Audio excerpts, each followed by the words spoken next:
think I'm supposed to do this now. Everyone seems to be adjusting to his new role. Fashion designer Stella McCartney, who shares his passion for the environment, just one of hundreds invited to the palace. Yeah, beautiful day to save the planet. The king seemed less keen to be overheard, a sign of how controversial it's been that he's not going to COP27, despite years of warning about the need to act.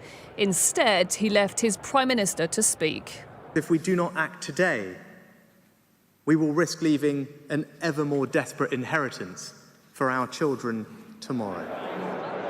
The reception was the King's chance to bring together business leaders and political figures after reports that Liz Truss had told him not to go to Egypt, reports denied by the palace.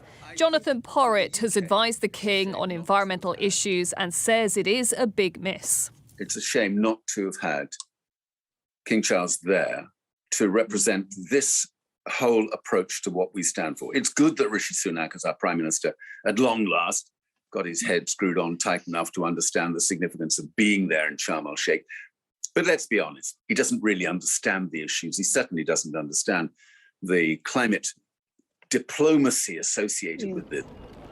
Even with the suggestions now that Rishi Sunak may have potentially advised the King to go, this has not been helpful for either Number 10 or the palace. Because at a time where we've seen a change of prime ministers and the start of a new reign, they know they need to be seen to be working together, especially on such a key global issue.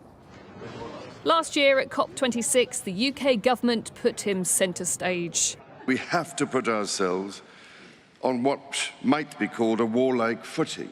But his friend and biographer Jonathan Dimbleby told me he's always been aware that he'd have to change tack. What he had then was the freedom, because he had no constitutional position to articulate his very strong and highly informed views. Now, as monarch, he can't do that. The palace insists he isn't frustrated about not attending COP, but after 50 years of environmental campaigning, you would think that remaining publicly mute may be a challenge. Rhiannon Mills, Sky News, at Buckingham Palace.